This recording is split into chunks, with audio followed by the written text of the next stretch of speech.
I know I'll never walk alone. Wherever I go, they make me feel at home.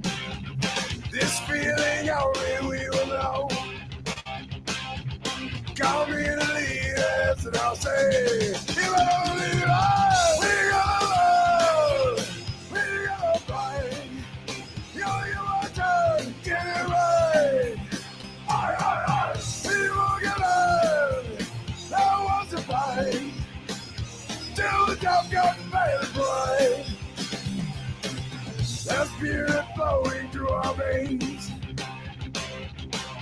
Different faces, the feelings are the same. More than a style, more than a name. Call me the leaders and I'll say, you can make a bad guy. We gonna love, we gonna fight. You want to get it right. Aye. We will get it. That was a fight. Till the top got paid the price. You better break down.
What's up?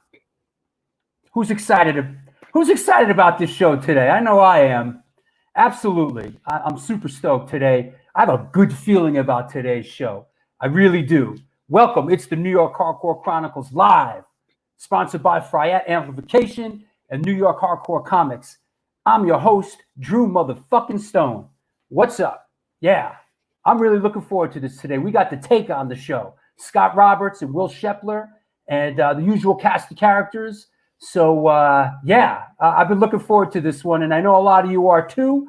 And just looking out there to see Andy Mason, hi Gina, hi Feliciano, Sanders, John Bello, yo, everybody out there, people showing up for this show. This is going to be a good one. So we're super stoked on it.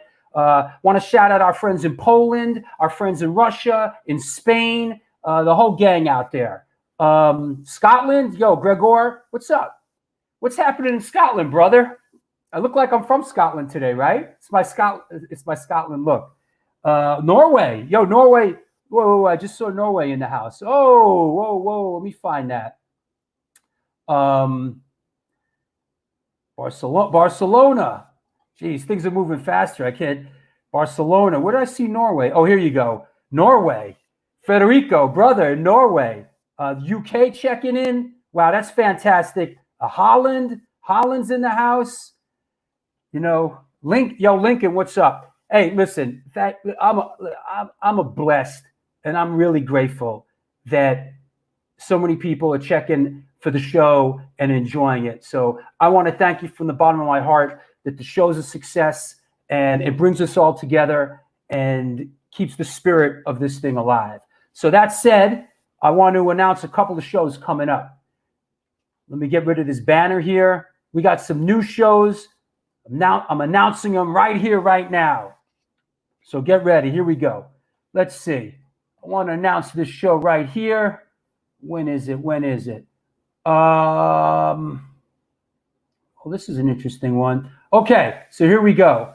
A week from Sunday, it's an A7 Sunday matinee show with The Craze and Crippled Earn. These are some of our A7 people, and they're coming on the show. That's Sunday, May 24th. So look out for that. It's a Sunday A7 matinee show. Also want to announce this one coming up. It's the New York Hardcore Chronicles Live International Show. What's up? Get your shoes and socks on, kids. It's right around the corner. It's the international show with Laurent Bizet from France, representing Strong, Ori Frank, Eternal Struggle in Israel, Chris from Rikers, representing Germany, and Steen Thompson, our boy, Heroes to None, representing Denmark. So that is the international show coming up Wednesday, May 27th. And last but not least, I want to announce this motherfucker right here. It's a cool one. Bringing it back, New York style. This is Joe James, Silver Tomb, Agnostic, Fronted and Human, and Brian Mitz Daniels, Madball, Scarhead, Ragman. So keeping it real here. I'll mention all the other shows that are coming up, but we got a lot of shows lined up, a lot of shows booked here, a lot of cool stuff going up. So like I said, it's the New York Hardcore Chronicles Live, sponsored by Fryette Amplification. Let me run their banner because I know everybody's running out and buying these things. Where's my Fryette banner? Boom. So Fryette Amplification and New York Hardcore Comics. I also want to mention everybody that signed on to my Patreon page. I want to thank all my patrons for getting behind us and supporting this show and supporting what I do. Really appreciate it. Want to shout out a couple of new patrons: Sasha Falk, Nico Masfrank, Ekhendas, Mike Fairweather, Lynette Belola, Alex Leach, Davey Hooligan from the Bronx and Zaguri, Christopher Hoffman, Michelle and Lenny B from Crazy Eddie, Jason Levy, Gary Olafert, Todd Hamilton down there in Scottsdale, Arizona, formerly of Warzone, Joe James, who's coming on the show. See what it takes to get on the show? If you contribute to my Patreon page, chances are you'll end up on the show. Alex Cordova, David Cluwell, Andrew Hollywood, Kelly Owens, Nick Black Sabbath, Dank DeLong, Jorge Rodriguez, David Goldberg, Dan Nastasi from Kings Never Die, Florek Zelenik. Those are some of my patrons. Let me run the Patreon banner real quick. So if you haven't got on board, you can. Here it is. Here it is. Here it is. Boom. That's my Patreon banner right there.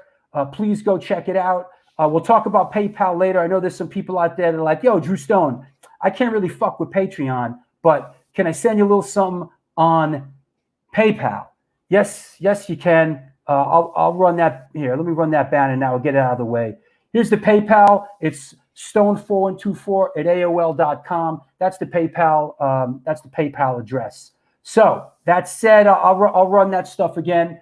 Let's get on to picture of the day here. Let's bring on the hardcore shutterbug himself, Mr. Steven Messina. What's up, bro? Hello. What are you drinking? What are you drinking? A whiskey at work? A little Bustelo. Oh, all right, good. In my good. Death Star mug. Yeah, let me run your banner. So what's happening? Not too much. It's beautiful, like 80-degree weather today. Is that a brick by brick hat you're representing? That is a brick by brick hat. I got to tell you, I have a giant head, and I swear by brick because they make hats for people with giant heads. They're big. They're big boys. I'm telling you, it's a great hat. I've had this hat for a couple of years, and I kill for it. It's you know those one size fits all things. The little nubs on the back. Mine are all stretched to the point of breaking. One size fits all is a lie. All right, here we go. We're gonna keep it moving. Let me find picture of the day. Let me find. I got so many friggin' pictures today for the show. Okay, here we go. Anybody out there? Please throw your hat in the ring if you know what it is. Post up. Here we go. Picture of the day. Here we go. Picture of the day. Let me see. Let's hear your comments. What do you got? Anybody? Let's hear from you. Let me. You know what? I know what this is. I know exactly what this is because I love this band. I always loved this band. So I know what this is, but I want to see a couple of comments here. So what do you got? Go ahead, post a couple things up. Let's see. I think it's a bit of a curveball for people, but it's still keeping it within the confines of what we're doing here, you know? Right. Okay. Mustaine, Dave Mustaine, no way. Axl Rose, no. No. Duff McKagan, No. Brian Whittemore, no. No. You're half right. Here we go. Looks like Waddy with long hair. Yeah, I see some people are ringing the bell. So I'm gonna throw it down, and let me see. I agree. This is Brian Baker in drag. Well, that's very close. Junkyard Baker. Yes, I do believe so. Steve Messina, would this be the band Junkyard? This is the band Junkyard. Cool. Yeah, and that is Brian Baker, but he's not in drag. This was his long hair period, you know? Yep. This was, God, 89, 90, I think this was. And I saw them a bunch at this point. This was taken at a place called Sparks in Deer Park and on Long Island. And it was a great band, like a blues, just like a straight up kind of blues rock band that he was in. And he's still in sometimes. I believe they still get together. They put a new record out. They still play, but Brian hasn't played with them in a long time. And I got to say, I love this band. When this band first came out, I really loved them. They were sort of like the Circus of Power of Hollywood. And the first time they came to New York, they played with Circus of Power at the Cat Club. And I love Junkyard. You know, Junkyard was not just Brian Baker, but it was also Chris from the Big Boys from Austin, Texas, was in the band. So there was some hardcore alumni in it, and like we've talked about many times, this was around the time when a lot of bands, Anecdote including, were kind of doing the rock thing. Yeah, and what was the other guitar player, the big guy, was actually I believe was also in Molly Hatchet as well. To a little southern rock spin on it. But I saw them open. I saw Junkyard open for Leonard Skinnard after this at Jones Beach Theater. So that was a big room for them. You know, they were good, and they were. You know what? I mean, Brian Baker's resume is really something. I mean, I'm such a huge fan of his, and you know, him joining Bad Religion to me, which is one of my all-time favorite bands, was just more than I could ask for. And I love Junkyard, and I think those first few records are fantastic. Absolutely. And I like Brian. He's a good dude. I have good memories of him back in the early 80s, you know, when he was in Minor Threat. We used to hang out a little bit, and good dude. And, you know, he was in Government Issue. And so, yeah. Dag Nasty. Yeah, Dag Nasty and all that. So, all right, buddy. Thank you. And we'll let you go back to work. And we'll see it. We'll see in a little bit when you're on the way home. Yeah, absolutely. Okay. All right. Talk to you in a bit. See you guys.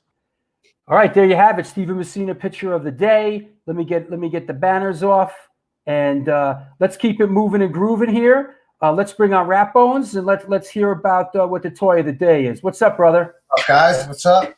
What you got for us today? Getting it together. All right, we got a couple good ones today. We're gonna do the Conan of the Barbarian a little different today. We got the Conan Barbarian Giant Marvel issue. And this is absolutely a John Buscema. You know, I love these. And then we got the Giant Star Wars Marvel, where these were cool, right? Look at the back, just the covers of these, right? So those are dope. Cool. And we're leading into that way today. because I got these joints, and everything's kind of connected that I talk about. So we got, who remembers these? What are those? These are Fisher Price, dude. And I'm such a Star Wars nerd. I'm so deep into the Star Wars world that I collect these just because these were the figures that they used when they pitched the idea for the Star Wars line. They kit bashed these and made the Star Wars guys, and they're like, you know.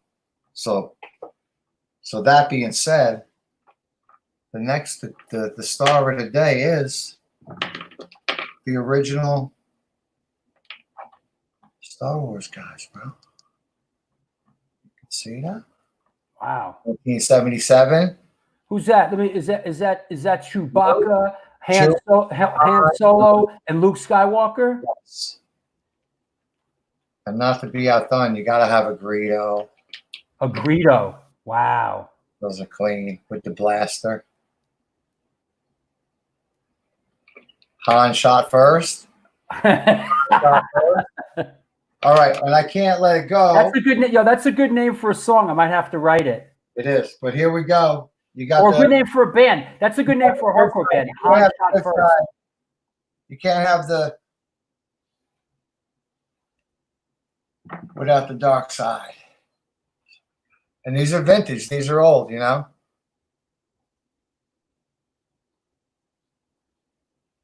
Cool. Star Wars, toy of the day. Good shit. Everybody loves a Stormtrooper, right?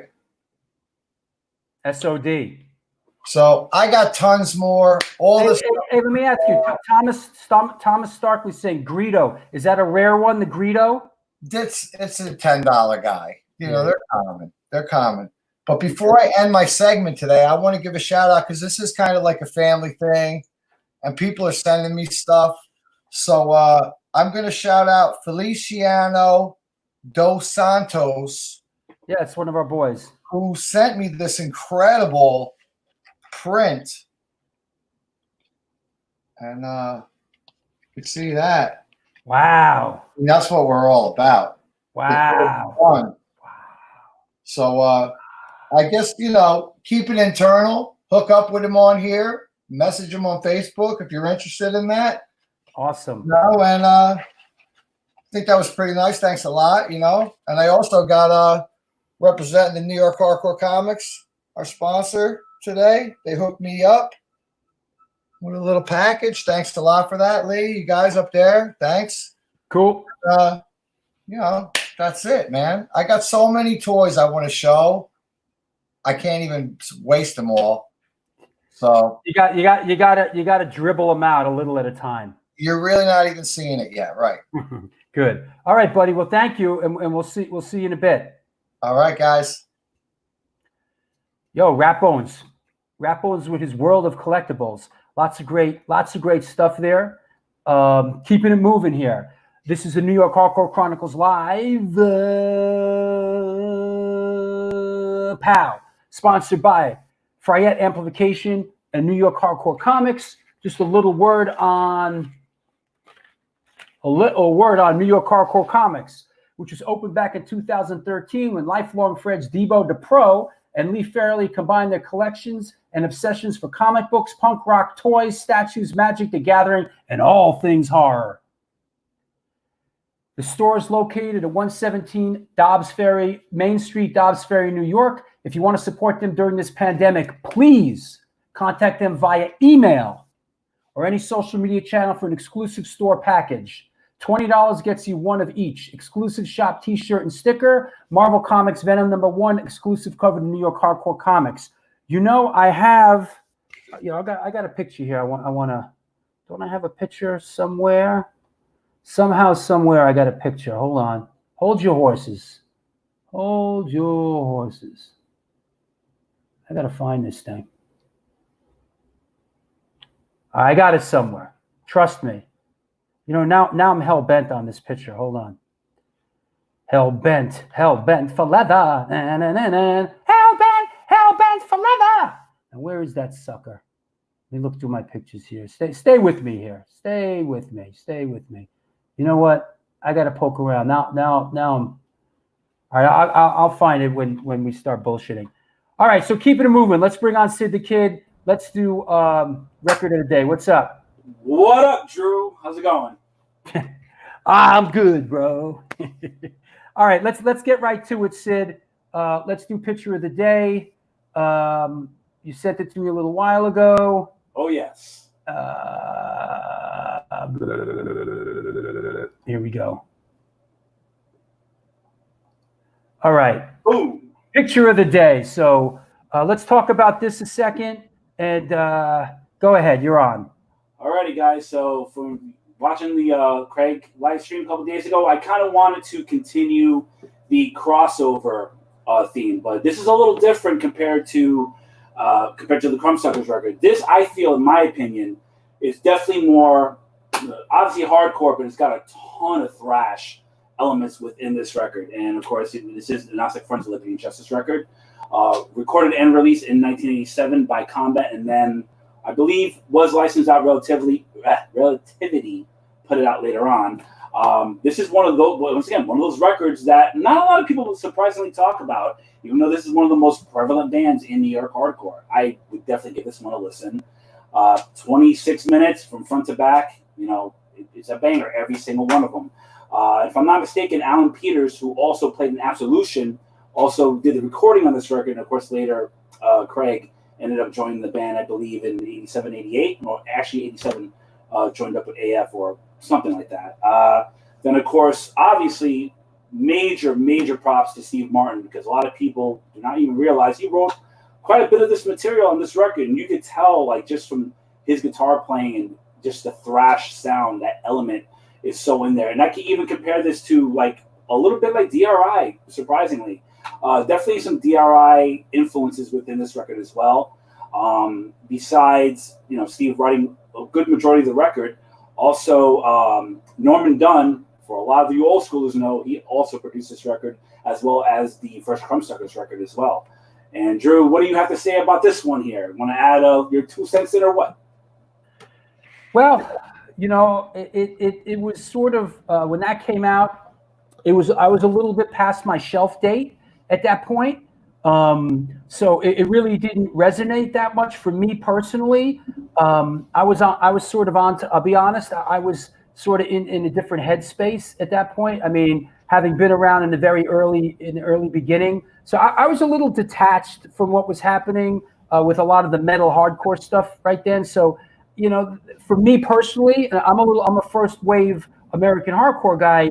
That record didn't, it was in retrospect later on that I had an appreciation for it. And of course, that's the first record that one of today's guests, Will Shepler, plays on.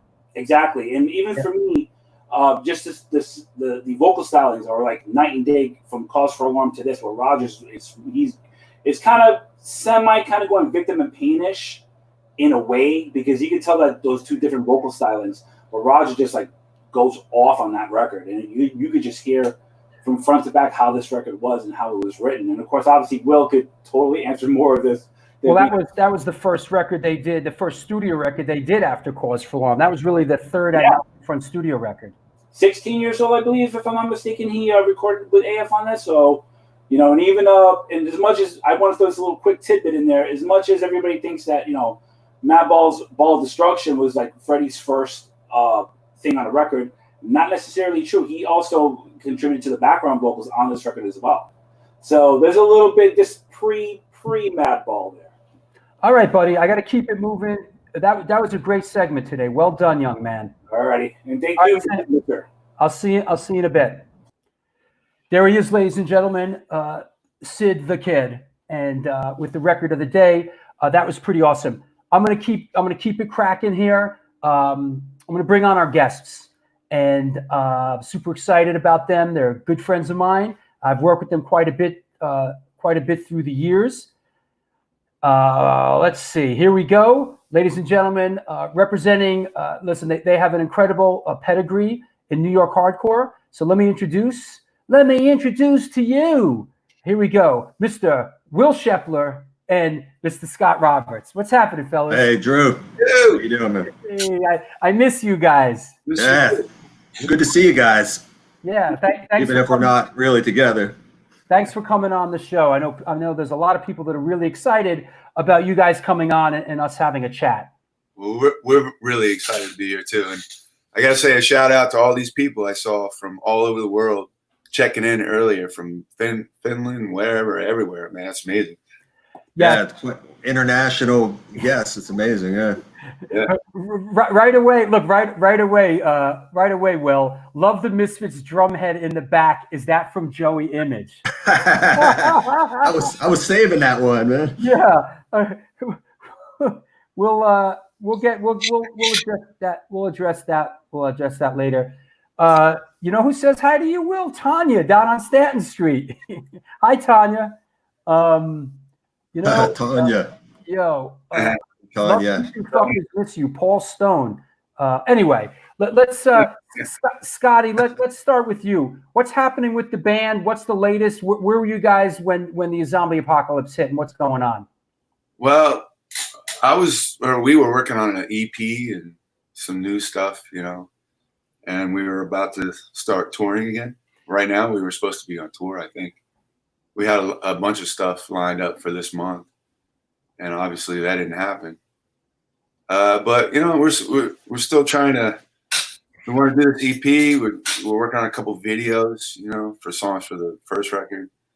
But one problem is that we had to take a hiatus anyway because Will had to get shoulder surgery like right before this happened, so he can't really play drums yet. Yeah, that's been rough actually. The last tour we did, I was like in a lot of pain. We did a month like with AF, and then we came back and did the West Coast, and my shoulder was killing me. And Roger went through the same thing. He's like, "Get the surgery, man, get it done." So I did it in February. It's supposed to be like a month recovery, but I'm still recovering, man. I'm playing, but it would have been rough being on tour. So in a way, it's good to have this little hiatus for me personally, for my health. You know? Yeah. But I'm itching to get back out there. Yeah, we're supposed to be in Greece right now. Ooh. I know shoulder surgery is always really difficult, and it's a long road back. You know. Yeah. That's rough. Let's poke around. Let me find my notes here. Hey Scott, tell us how did you get into music? What was your initial exposure to music, and you know how did that get rolling for you? Well, when I was a kid, my parents were really musical people and a musical family, you know, and my father especially was into gospel music, right? And actually, the first time I was ever on stage, I was 2 years old, and me and my father would sing in church while my mother played the organ. Wow. Believe it or not. Wow. And then my mother had a big, huge piece of furniture record player downstairs in the basement, like massive, you know, right? And I would go down there as a kid and like sit there all day long and listen to she had these old 45s of Fats Domino and Elvis and all this early 50s rock and roll stuff, right? And these things are like that thick, and you couldn't bend it at all, like it would break. You know what I mean? And I would go down there and listen to it, you know, forever. And I think that's really kind of where it started for me. And then I stumbled upon her Beatles record that she had. And from there, that's like one of the first bands I got into. That I liked the band. And then I found the Rolling Stones, and that was it. Rolling Stones did it. There it is, man. You know? Yeah. That's awesome. And what was and what instrument did you pick? You played piano first, and then made your way to guitar. When I was like, I don't know, I was young. I don't know, 5 or something.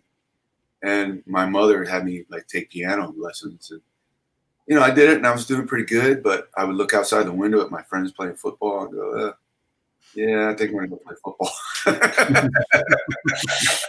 Yeah, I didn't stick with that at all. But my dad plays piano a little bit, not very good. My mom plays good. And he had guitars around the house, you know, acoustic guitars. And he could play a little, he could play songs, but he taught me a couple chords, and I would just kind of go bling, bling, bling. Mm-hmm. You could only down pick. Somebody else the other day, I saw something, they said they thought they could only up pick, but he taught me just, you do that. And listen to the records like Van Halen, like how the hell does he do that? You know, but you know, I didn't really. I would pick those couple of chords and get bored real fast and put it down and not touch it for a while. But then when I was 15, I was like, yeah, all right, it's time to take this seriously and learn how to do this. You know? But before I ask Will the same question, Joe James is asking, how did you get so many boots? Are those all all your boots behind you, bro? That's just half of his collection. That's awesome, bro. I collect them, man. I love boots. What do you want? You do, man. You do. Hey, Will, how did you get into music initially? How does your timeline go? Yeah, that's funny. Very similar to Scott's story. My mother played guitar and piano.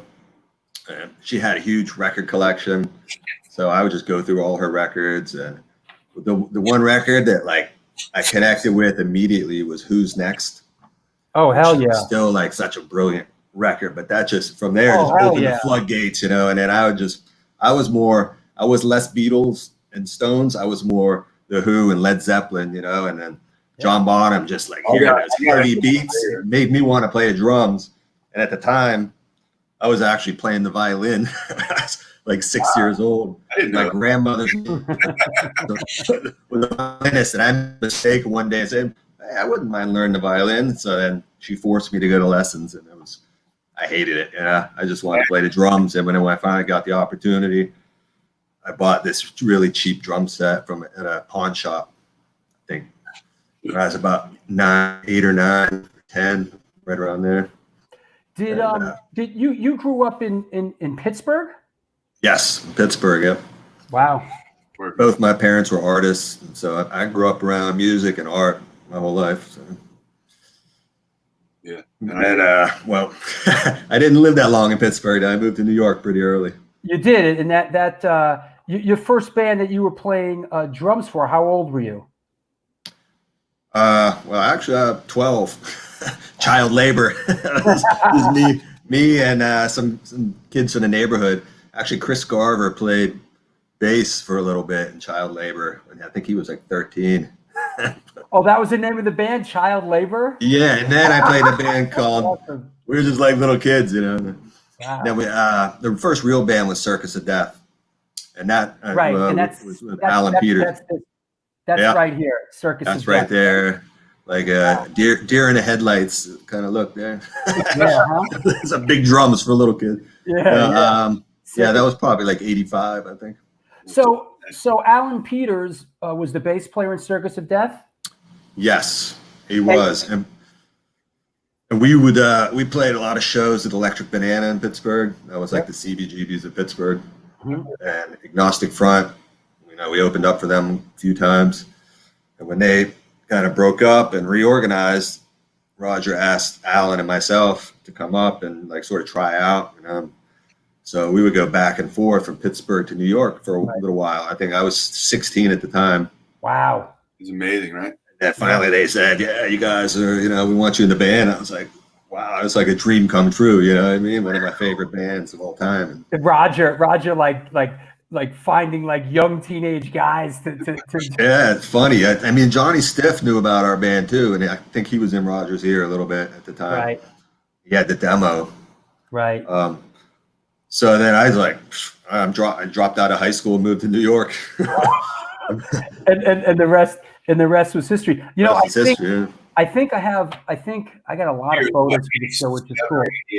But this looks like this photo here looks to me when you first came to New York, outside CBGB's, outside of Matinee.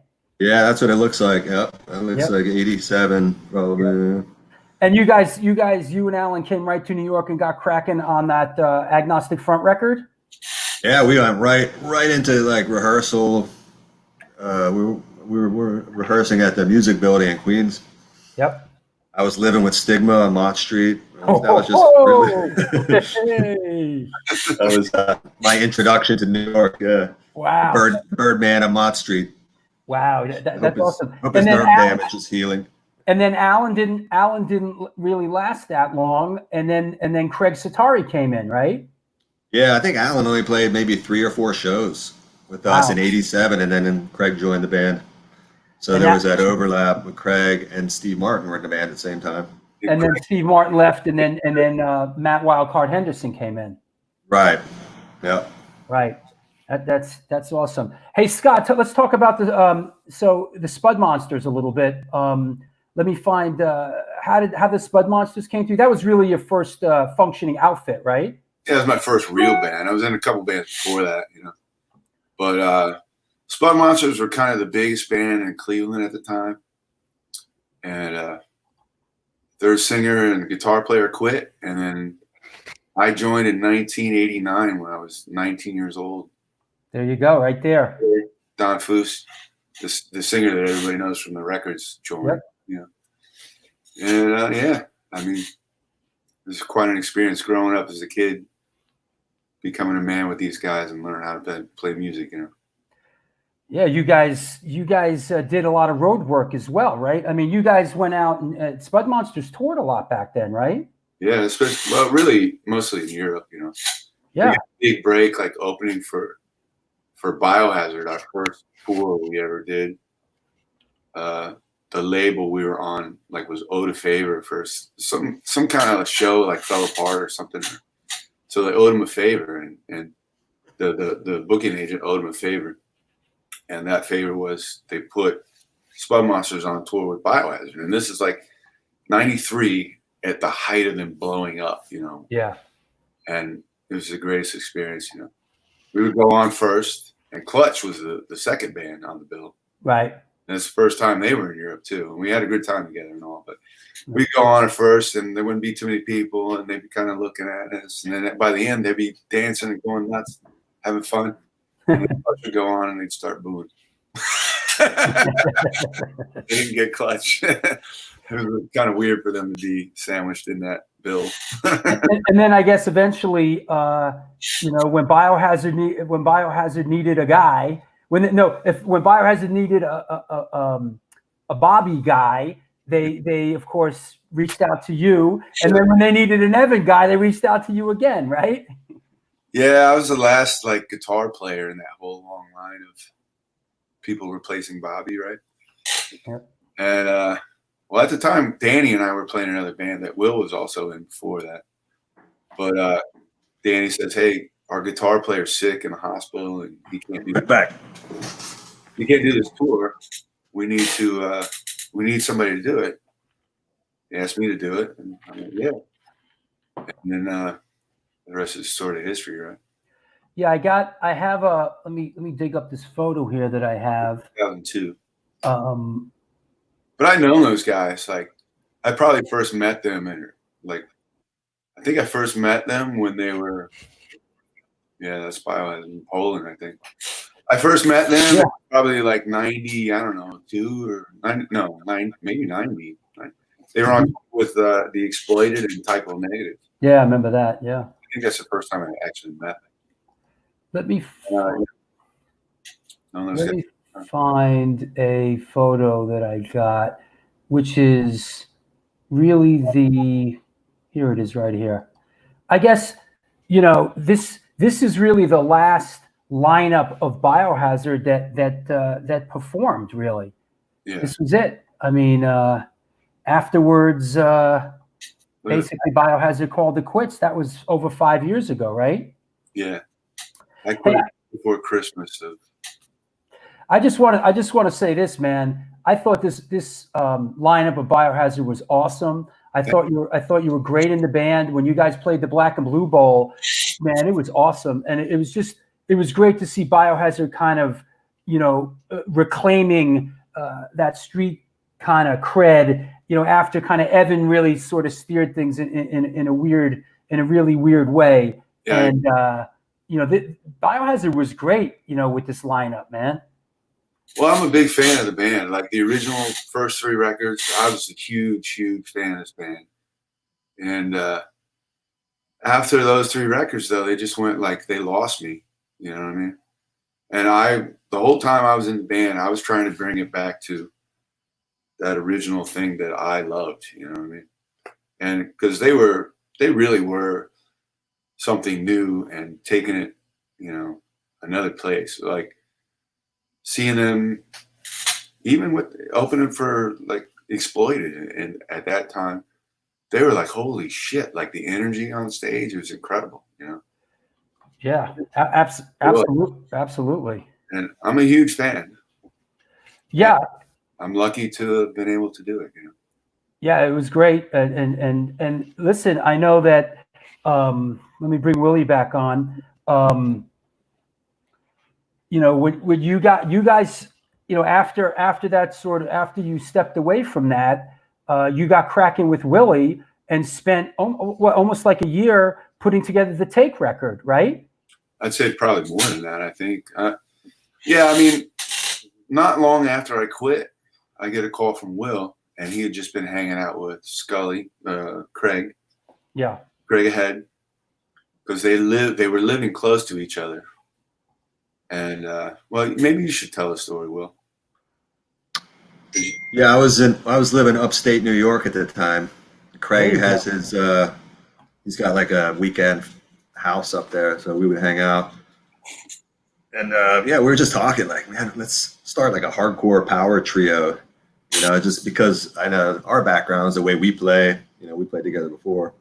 It was, you know, he was one of the best players that I played with. And I'm thinking, who'd be a good guitarist? And Scott Roberts was the first choice, come to my mind right away.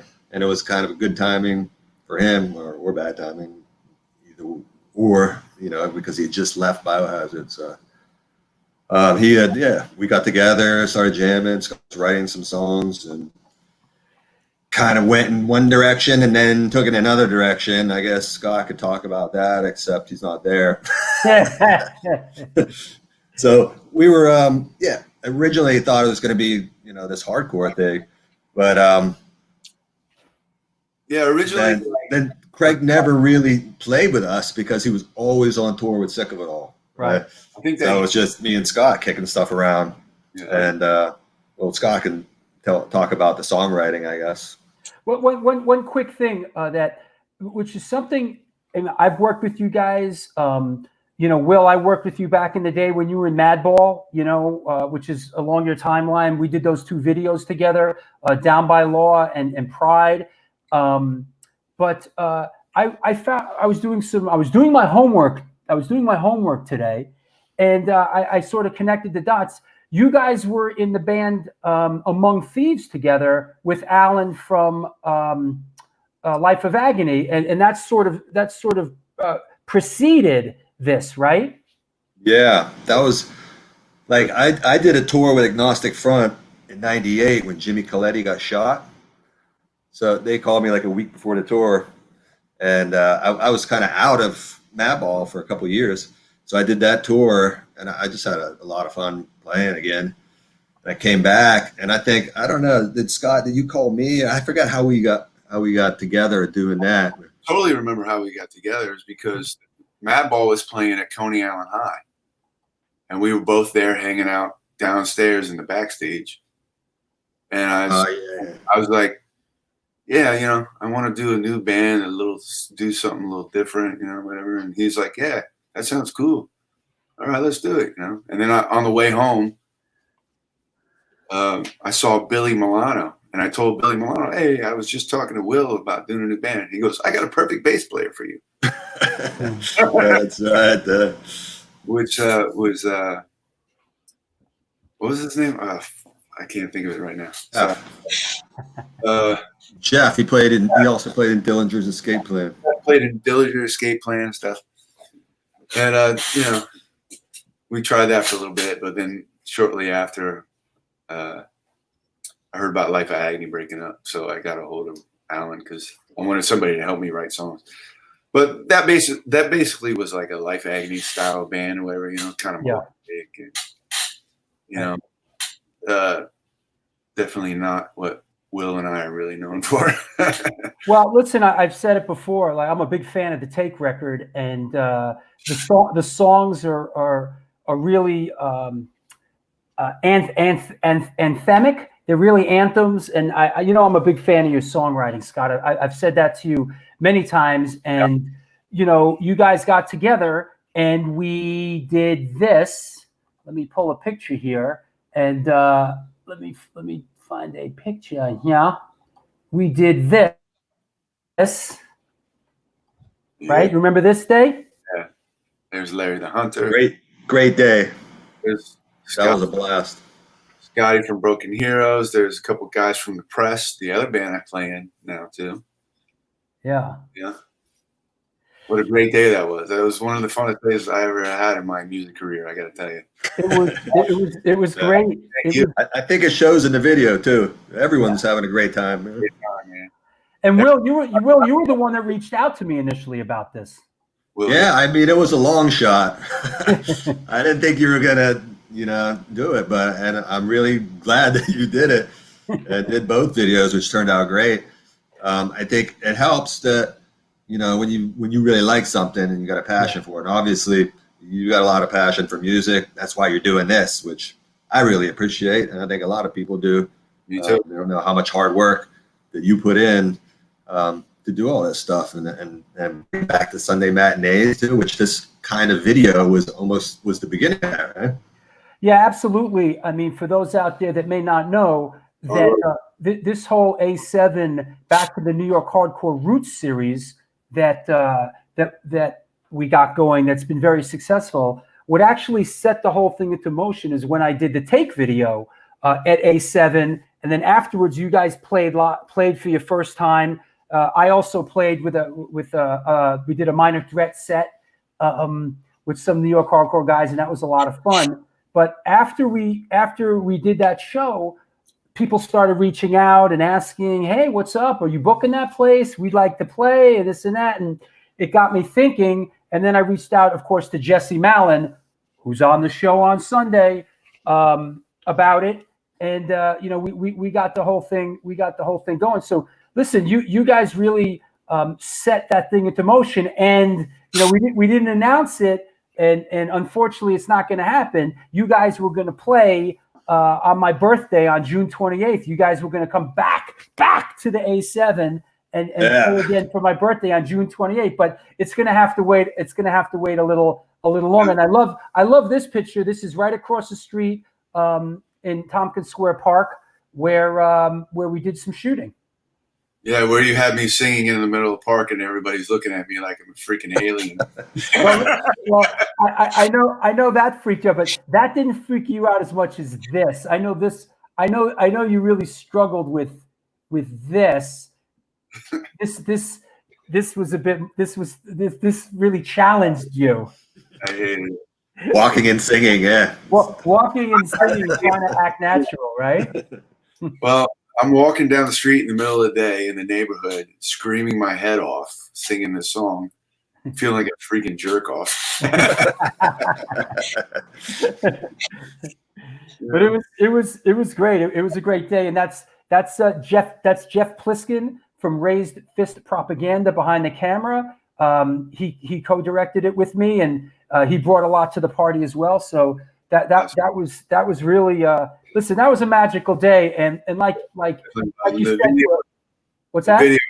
The video came out great, and that really started everything off for us. I mean, like, we weren't really promoting the band too much yet until we were about ready to do something, and this is the first thing really a lot of people got any kind of taste of us. And absolutely. And we thank you. Well, listen, you guys reached out, and I don't do music videos anymore, but I said to Will, send me the music, and then I heard the music, and I was like, yo, I love this. This speaks to me. This is my kind of stuff. I love it. I'm down. Yeah. It's awesome, man. Yeah, I love it too. I mean, I gotta say, I love playing these songs.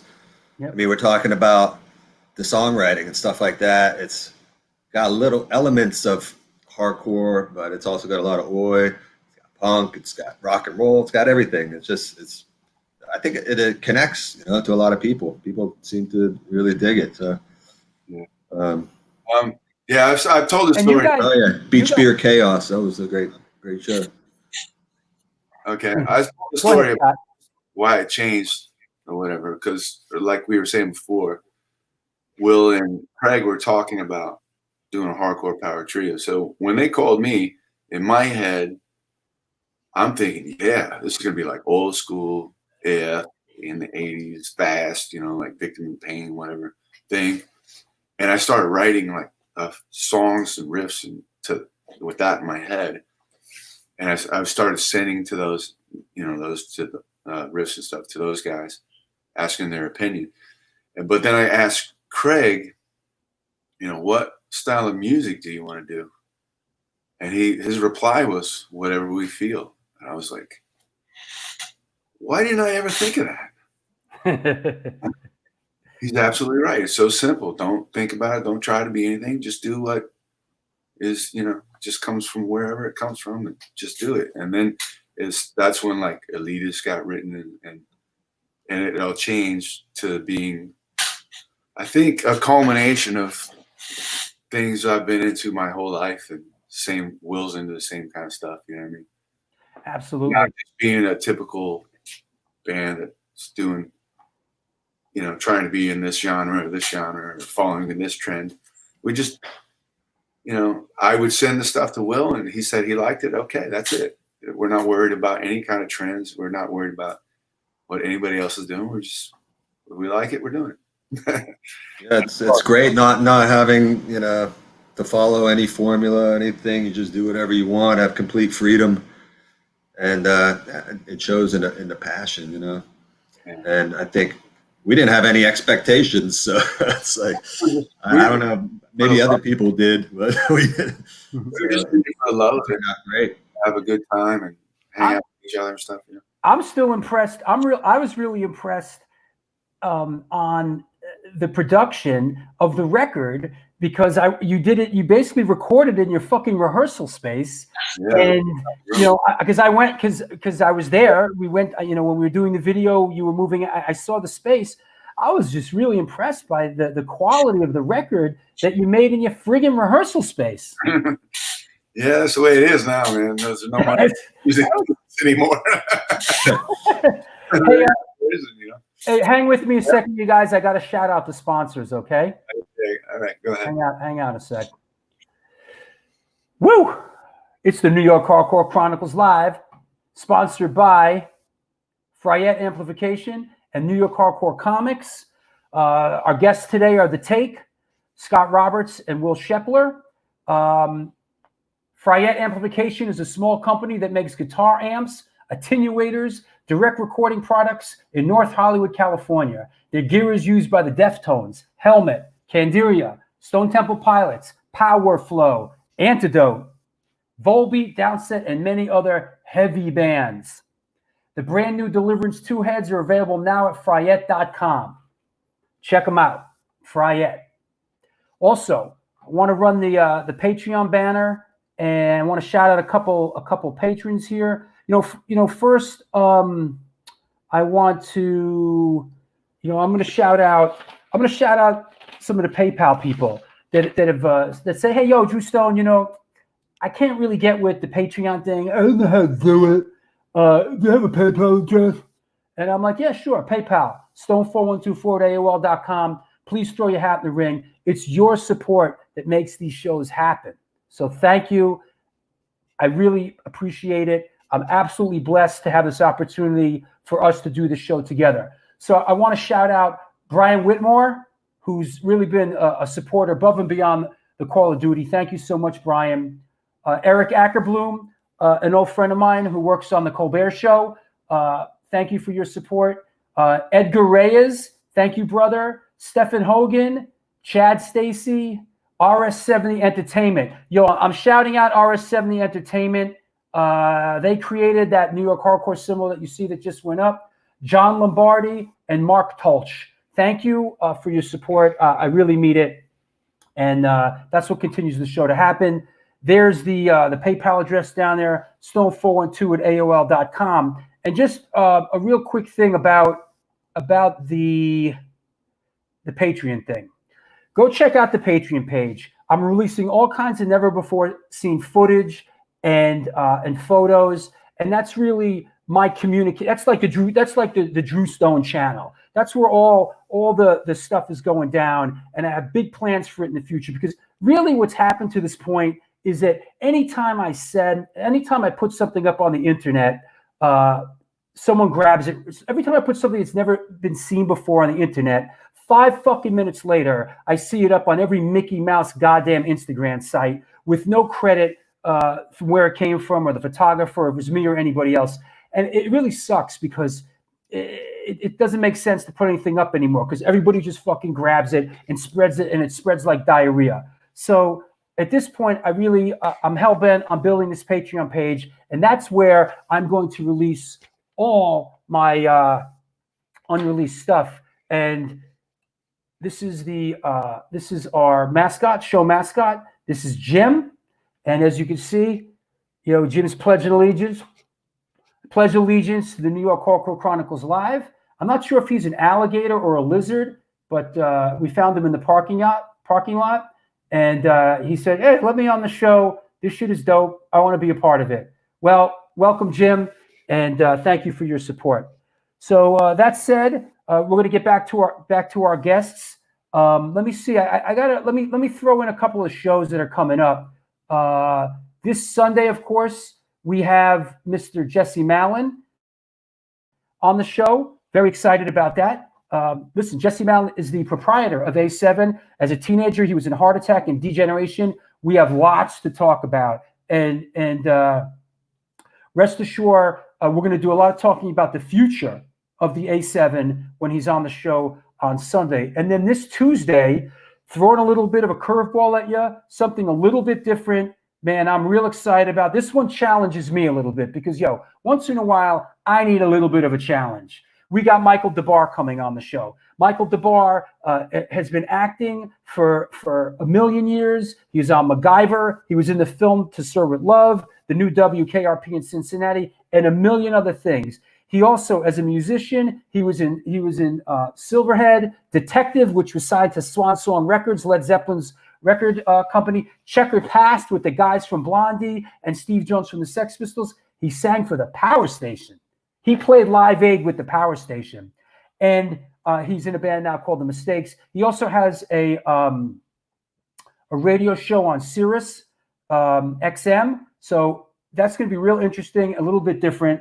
And I'm real excited about it. And I appreciate you having the ability to hang with me through all this stuff. Because listen, I'm gonna have all kinds of people on the show.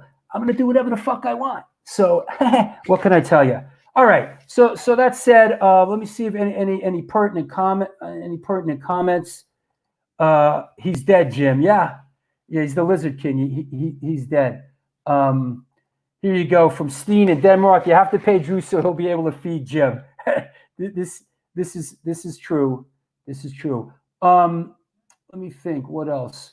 Laura Zeitlin, shouting out Laura Zeitlin, watching from the beach down on the Jersey Shore. Hi, Laura. I hope you're well. We miss you. What else? Oh, here we go. Whoa. Where did I just see that? Dig the artwork. Funny you should ask about the artwork. Hold on, let me get this banner out of here so we can get rid of this. Oh, boom. That artwork is the artwork of C. Cambria, and here is her website. Boom. That's Christine Cambria's artwork. It's amazing. As you may or may not know, I have a long history with Miss Christine Cambria, and her artwork is incredible. So go check that out. www.sincerelyjoy.com, Instagram @ccambria. Her artwork is amazing. Thank you for asking. And what else? We're going to bring the guys back on. And what's that? Oh, Christine watching. It's in process. Okay, so that apparently is a work in progress. So there you go.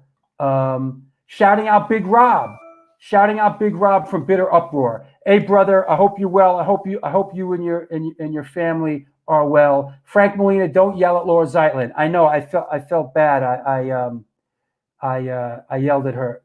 Recently. What else? Gina. Hi Gina. I hope you're well, dear.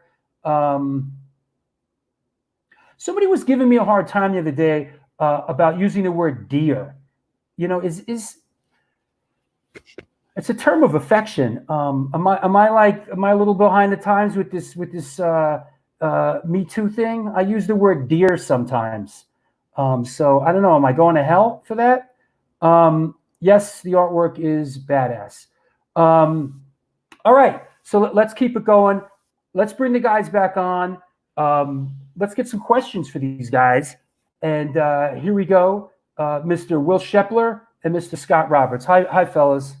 Yo, yeah, Hey. I see some questions people have going on here that we should. Yeah, there's something about a shark cage. Yeah, hold You on. see that one? Hold on. Let me find it. Hold on. All right. You asked for it. You got a Toyota. Drew, ask Will about playing the Cave Rock Club in Amsterdam last year. What's up with that? Well, that's that same question that was earlier. What is it? Ask Will about the playing in the shark cage. Yeah. That's a different question? That was the same, but it's the same. It was the same show. Oh, here it is. Here it is. I got it. It's from a different person. Ask Will about playing drums in a shark cage last year in Amsterdam. It wasn't really a shark cage. It was this bizarre I get though. glass partition. It was a half a wall, basically, that the drums were behind, and then glass wall above that. So I was like completely enclosed, and it was a tiny little club.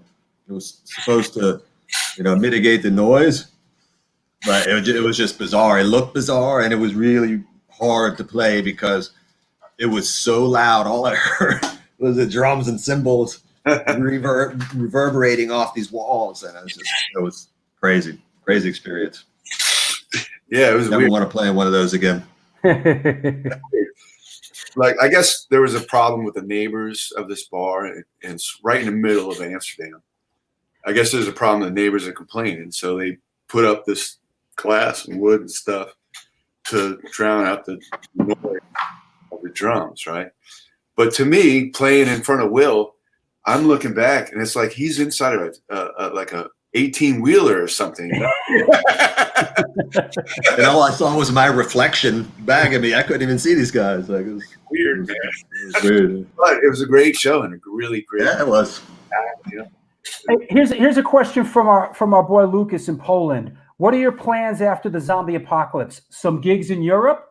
Yeah, for sure. I mean, I was just talking to our booking agent last night, our European booking agent. And we're trying to figure out, when it's actually going to be able to happen, because everything's kind of up in the air right now. It's kind of looking like a year from now, really. Like all the things we were going to do this year, kind of looks like we're going to have to wait till next year to do it at the same time. But there was also a question from Gina B about working on new songs. Got anything submitted for next album? So, I mean, we have songs written, and still I'm working on some stuff. But right now I think we're going to do an EP. I don't know if it's going to come out this year or next year now, because I don't know if it's right to put it out this year. I don't know, because we kind of want to promote touring and stuff, right? But we're also supposed to do a song for like an Oi compilation on Pirates Press / Longshot Records. It's like a 40th anniversary of Oi the album. I don't know if I'm talking too much. Oi the record. Yeah. Yeah, so how many songs? We got about 4 songs now, right? Yeah. And we're going to put it. And one song is particularly for me is the best song that we've got. I think everyone's going to really dig it when it comes out. I can't wait. It's called, can I tell them the title? Yeah. Live for Tonight is the name of the song. I think that's going to be the title of the EP. And Yeah, it's going to be the title of the EP. we have artwork already for it. Live for Tonight? Live for Yeah. Wow. Hey, let me ask you a question, you guys. Someone posted this earlier before we get to this one from our friend Robert Hogg. What are your favorite Oi bands, or what Oi bands really influenced you? Scotty, let's start with you.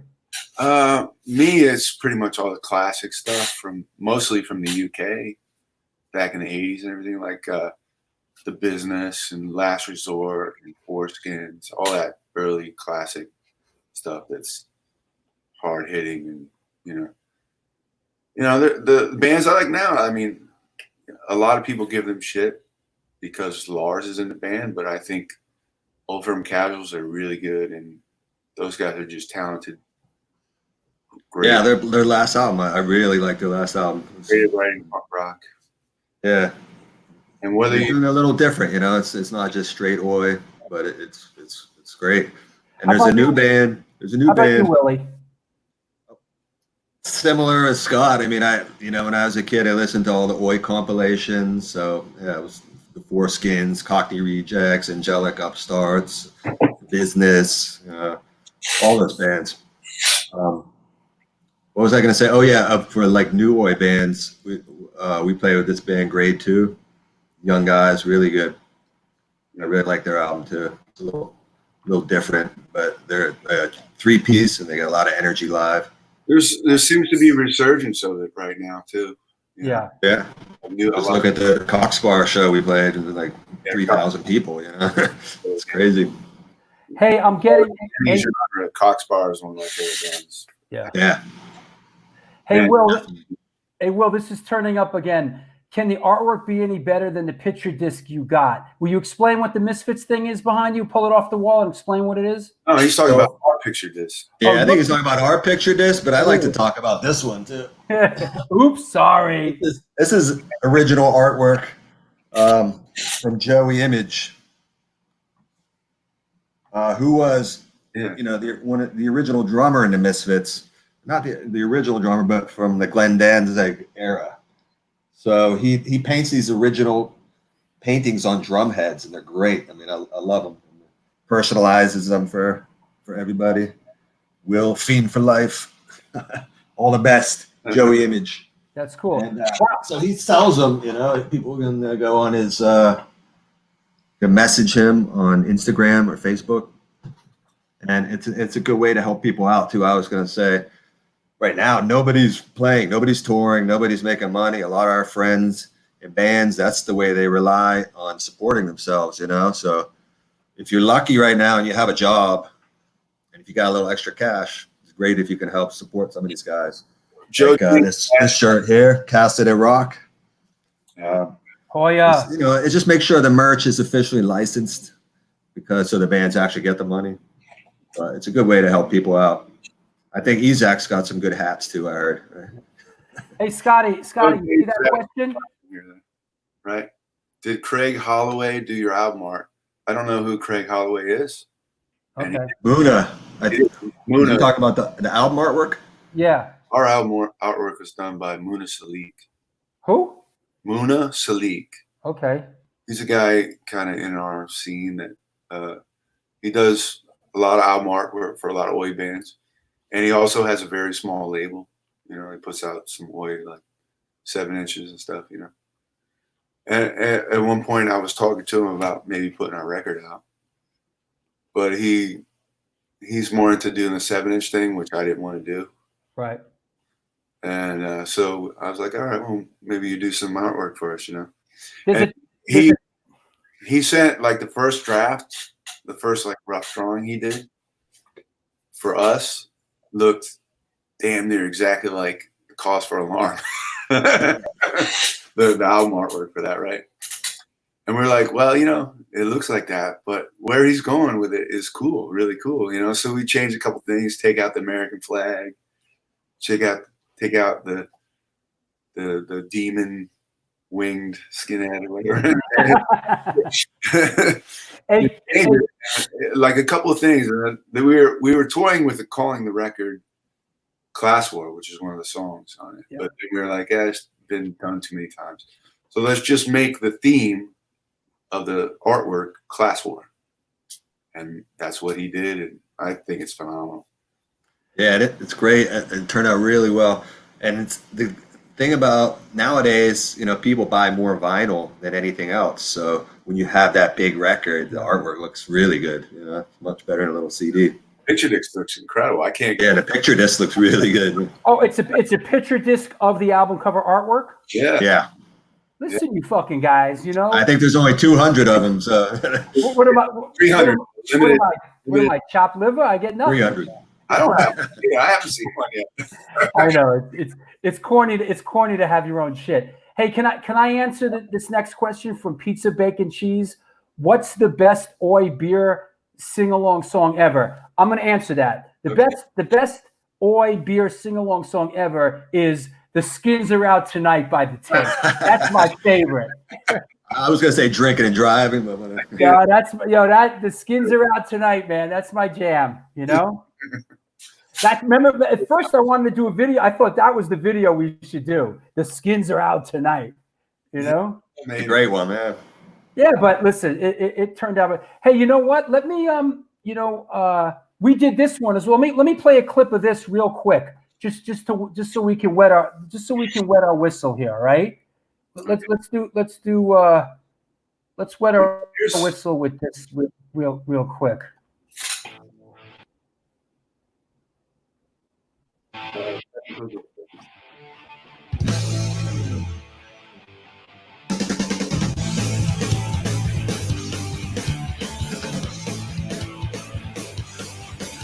It's sad, but it's true. We ain't got much to do. I'm getting tired of singing blues.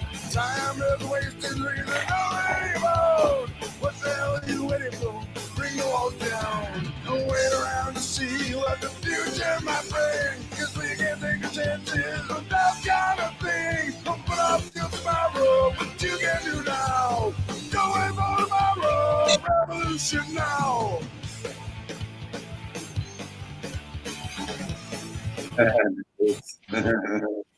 Back in the beginning, when this country was new, revolution fought, democracy for you. Now it's coming back with a new kind of sound. Real power for the people who spread all around. Don't wait around to see what the future might bring. Cause we can take the chances with that kind of thing. Don't put up till tomorrow, what you can do now.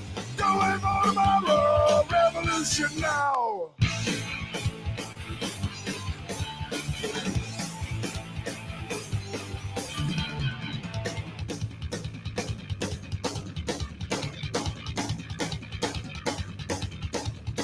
When are you going to realize that the boss is over you? And no one should have that kind of influence on the things you do. You got the power. What are you going to do? Stop messing around. Stop bringing me down. Stop fucking around. Stop bringing me down.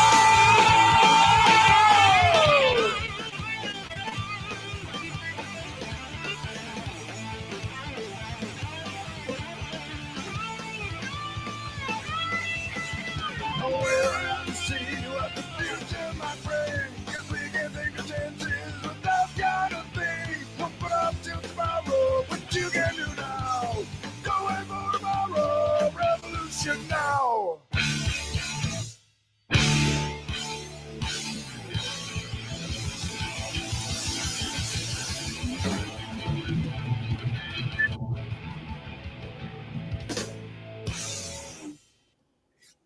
Yeah, Boy, buddy. Great director. Hold on. Not the Rob, but Whoa. Where is that? Whoa. Okay. Whew. I saw some comments that we should probably answer. All right. What do you see? You see something I don't see? What do you see? This guy Bernardo asks, "Has Carlos's traveling issues been sorted?" You know, I wasn't gonna publicly ask that, but go ahead, jump in the pool. I mean, this is a weird situation we're in, and you know, people want to know this all over the world. So Carlos is he's a Colombian immigrant that lives in Brooklyn, but he's not allowed to leave the U.S. because I think it's because of Trump's immigration laws. But he has a hearing in June, and he's going to try to get political asylum. So hopefully everything will go okay, and he'll be able to travel with us. You know, if not, you know, you're going to get a cast of characters like you have been. Right, you guys have been out. There's been a couple of guys out already, right? Yeah, our good friends, you know, thankfully filled in for Carlos and, you know, helped us out. And, you know, we had a lot of fun. But hopefully Carlos can do it because he's the guy in the band and our boy. And, Yeah. But if he can't, we're still gonna play though because that's what we like to do. Well, Let's see. There was some more I saw. let's see. Stoney. I Yeah, guess, shout out to Stoney for filling in. I gotta say, yeah. thank you, Stoney. Yeah, Stoney. Hey. And Love you, brother. Let me see what else we got here. Any questions? Now's the time. Please post them up. Nothing stupid, please. Brian Whitmore asked what local did I ironwork for. So him and I have had conversations before. Obviously, he got the story wrong because I've never been an ironworker, but I am. I'm in a union in 3 locals, but it's stagehands basically is what I'm. That's what we're called, but I don't really do much of the normal stagehand stuff. I do rigging, which you go out on I-beams and attach things to the building, and it's sort of the same thing as ironworking, except harder. And I probably won't be doing that for a long time. Concerts are over. That was Mick Lambro who did the artwork. No, the artwork was Muna Salik. Ah, I think But somebody did mention Mick Lambro's artwork. He did do some artwork for us for a T-shirt. Ah, okay. He does some really cool stuff. He's done a lot of. He lives in Australia. Great artist. Great. He's great. He did a really good T-shirt for us that we were about to like print a lot of them and take them around the world, but it fell apart. Here's a shout out to Donald Lewis, stagehand. Yeah, stagehand. There you go. That's your boy, right? Donald and I work together. Yeah.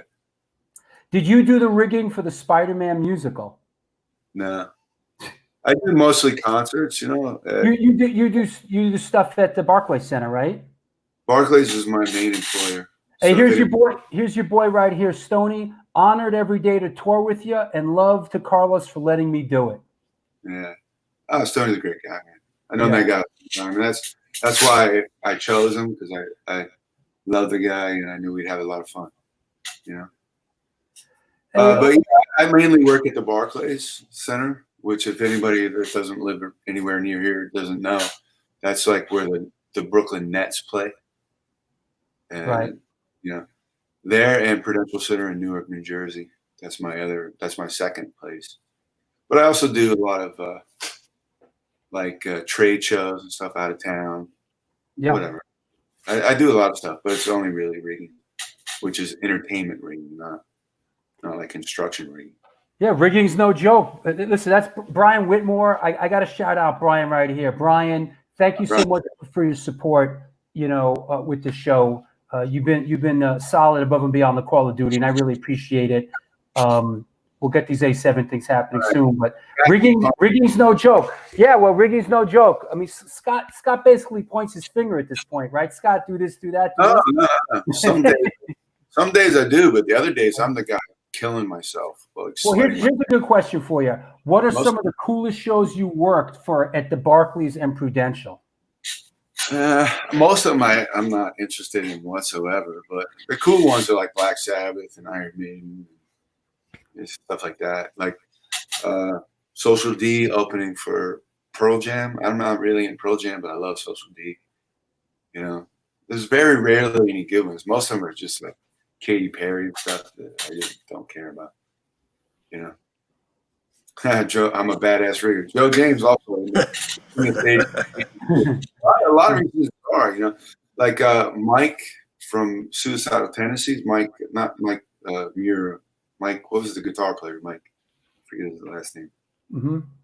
He works. He's in Local 33, I think it is, out there in LA. He does movies out there in LA, and I work in movies every now and then. The last thing I did before the whole lockdown shit, I was working for 2 days. I worked for Netflix on a pilot they were about to do.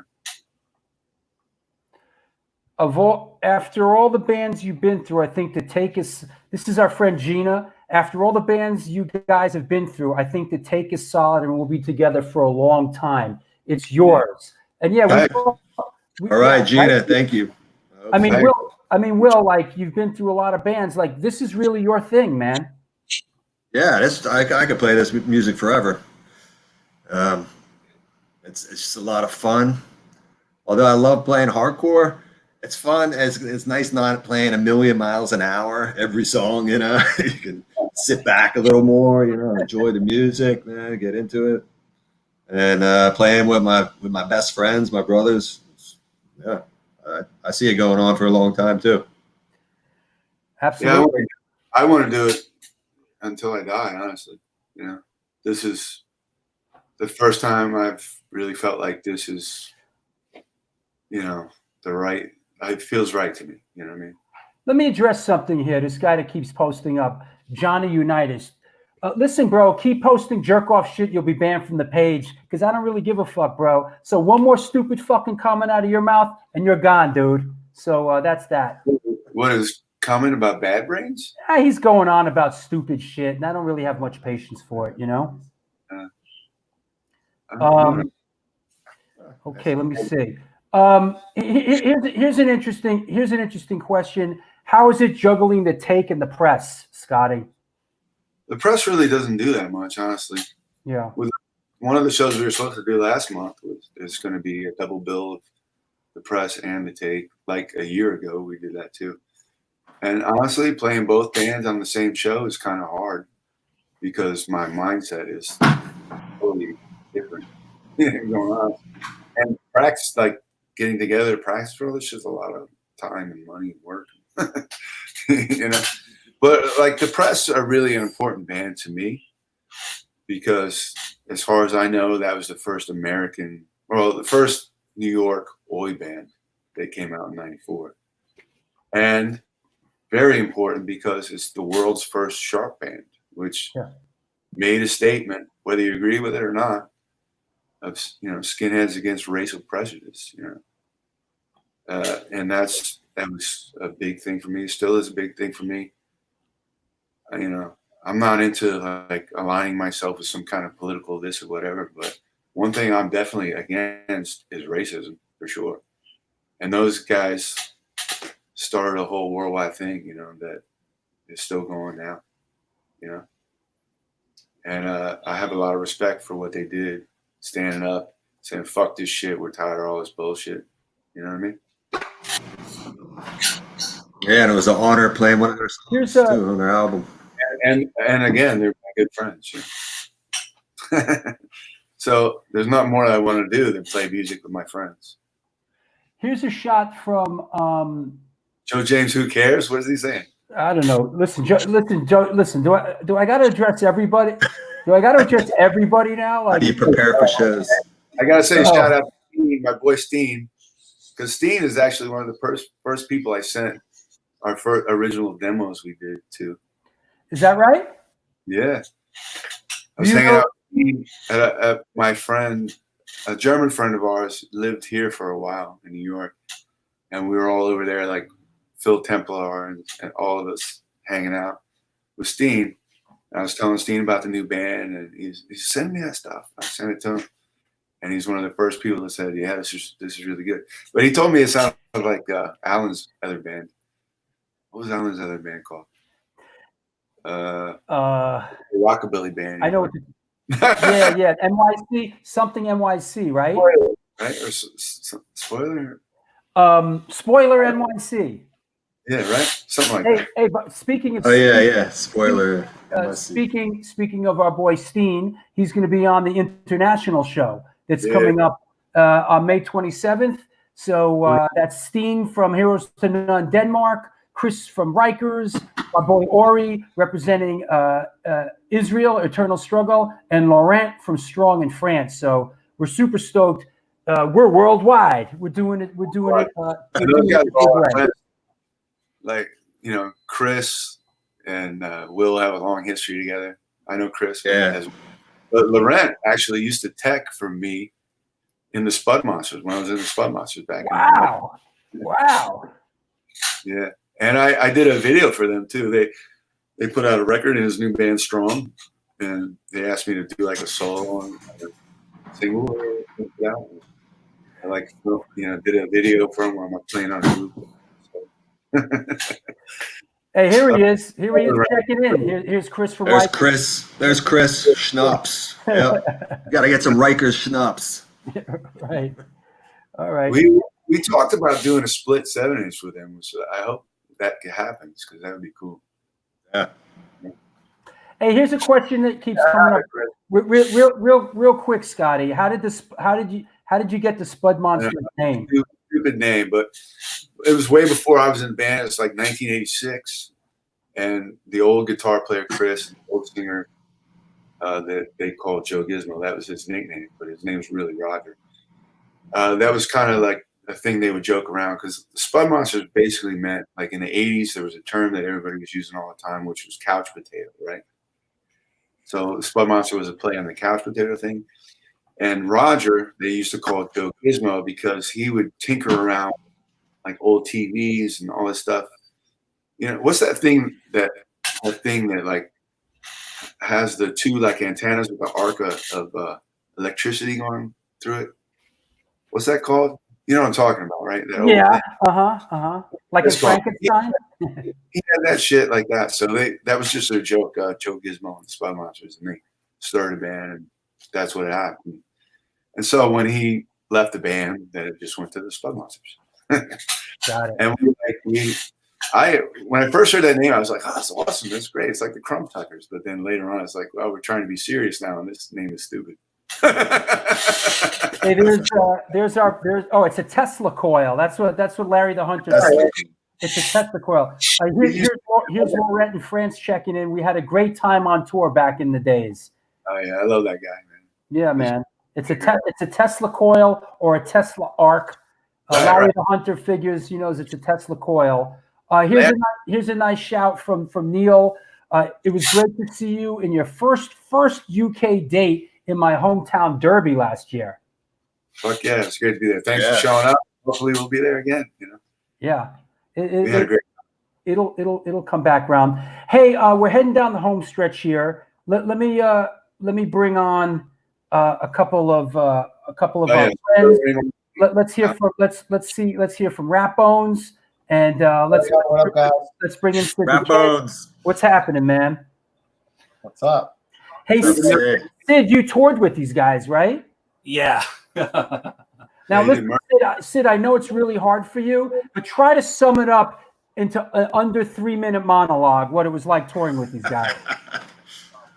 Crazy, unexpected, and fun. That's less than 3 minutes that I could give with these guys.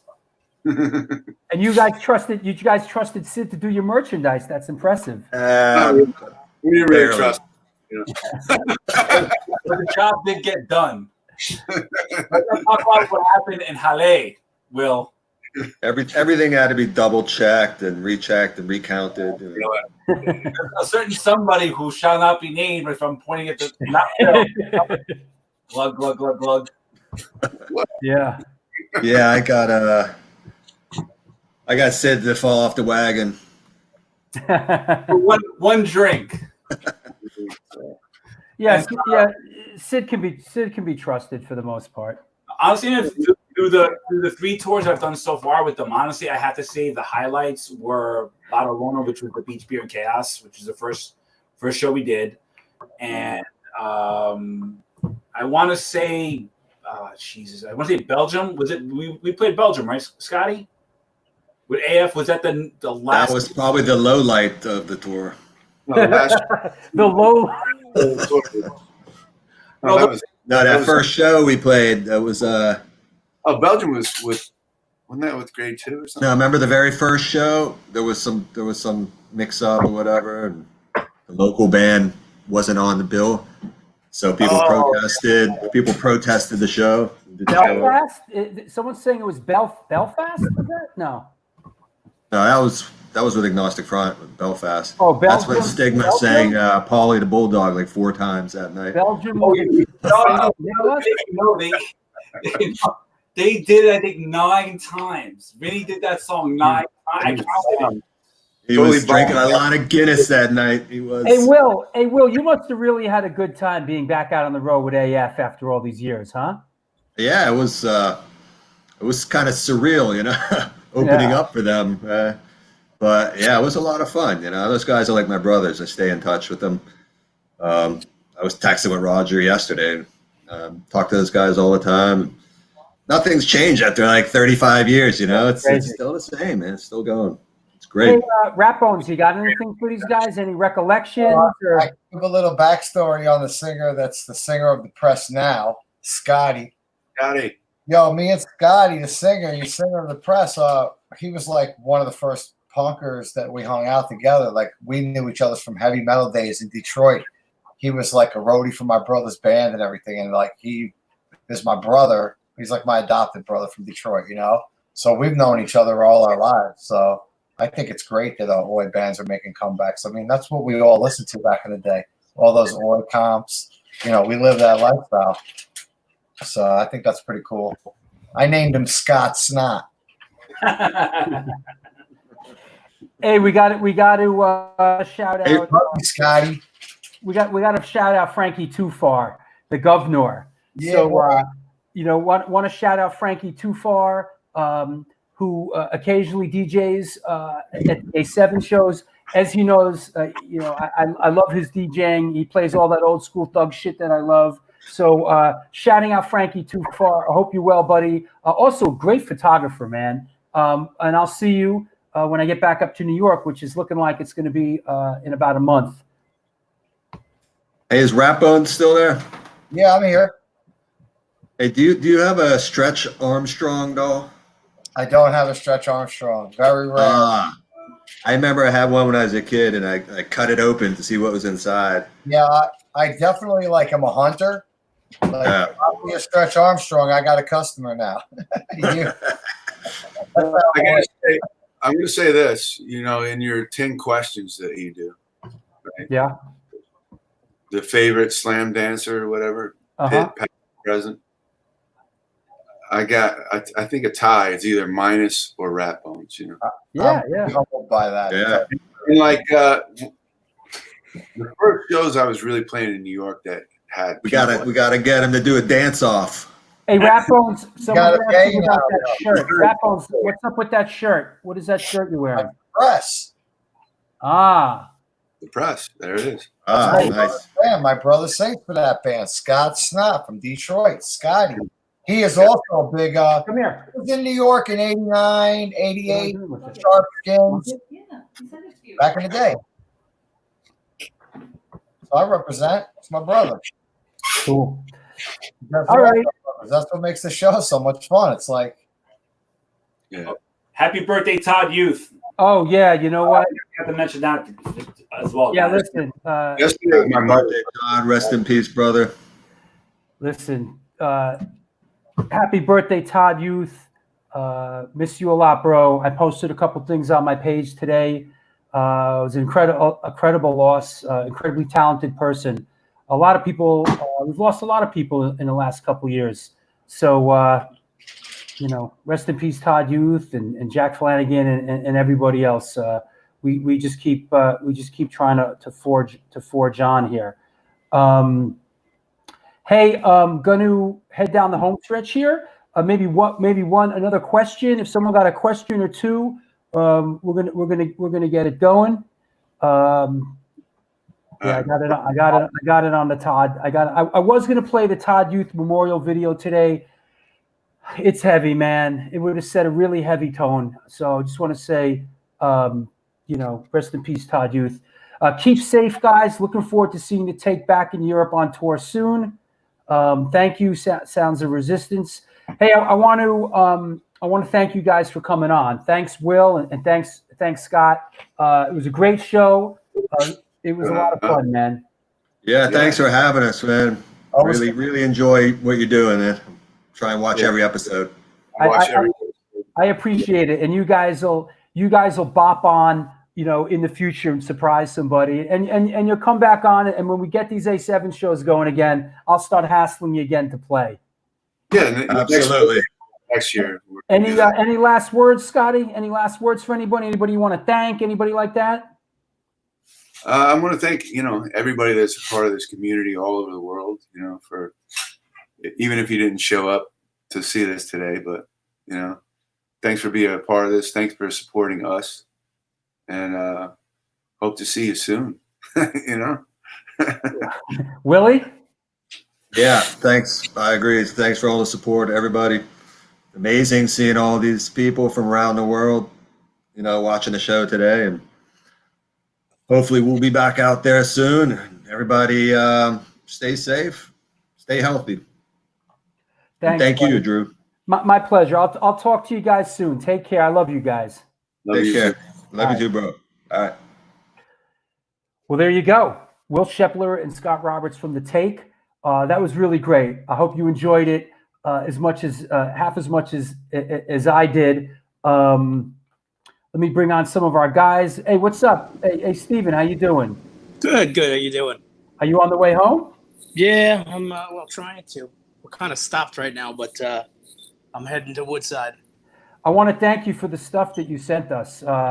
You sent us a couple masks and some gloves and some cool stickers. You know, some cool That's good stickers. stuff right there. You know, hardcore shit. You sent this device, which is going over real well. A couple of these, which kind of go over those your are great. mouth. I don't know if it's going to replace my go-to mask, which basically looks like a pair of women's underwear. So I was gonna say, I think you know, that's, like people are like, yo, are you wearing your girl's underwear on your face? So that's like when they used to throw the underwear at the anecdote shows and stuff. Right? that's right. Yeah, this is actually a pair of underwear back from the anecdote rock years. Let me find a picture of that. Hold on. This is from this one always gets a couple laughs. Let me find it. Here you go. Hang with me. So this mask is basically, it's from this era right here. It's from this era. That's Zum on the far right. That's our pal Zum. Fryette Amplification on the right. He played bass and anecdote for many years. Me, Chris Praz, and Nunzio on the left. But yeah, this is actually a throwback from that era. I've kept all the underwear that ended up on the stage, and now I wear them on my face. Zum looks like he could be an Exodus in that shot. Yo, Zum looks like he could be in the Ramones in that shot. Yeah. So Wow. yeah, man. So anybody on the train? What's going on the train? No, this is just the train that goes from the yard to Woodside. So the only people on here right now are employees. I hear Cuomo's talking about the beaches are going to be opening. Yeah, I'm hearing that too, and I know that a lot of them. I have friends down in Florida. I think some of the beaches are open already, right? Yeah. Yep. I'm not really a big beach guy as it is, but I want my diner to be open. Like I miss my diner. I miss some good breakfast spots, coffee houses, and just things like you kind of take for granted that you're like a part of your life.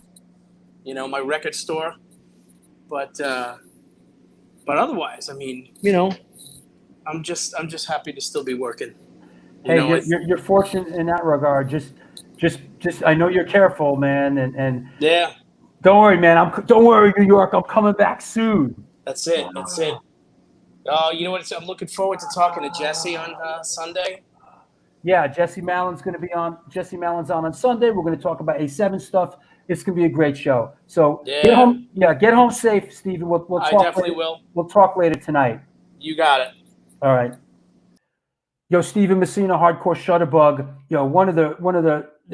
He's our secret weapon. He makes all the flyers for the show. His photography is incredible. A super strong New York hardcore soldier. Let me bring on Rat Bones and Sid the Kid.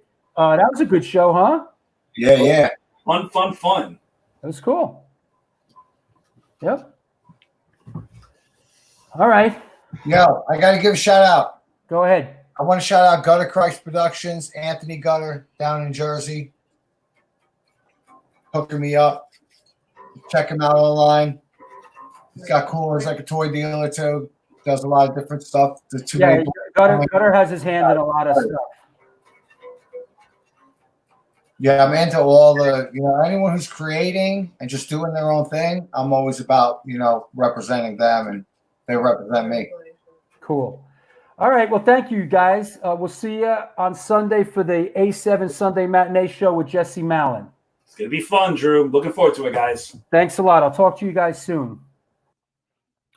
Well, there you have it. That was a great show. I really enjoyed myself. I hope you enjoyed yourself too. It's the New York Hardcore Chronicles, sponsored by Fryette Amplification and New York Hardcore Comics. Once again, thanks everyone for the support around the world. The show's been a great success. We're going to keep going with it.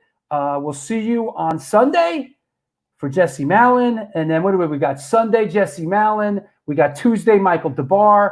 We got Wednesday, Warren Lee. We got Friday, Purcell. Man, we got some great shows coming up. It's going down. So thanks a lot, everybody. Do good things, or good things will come to you. I'll see you in a bit.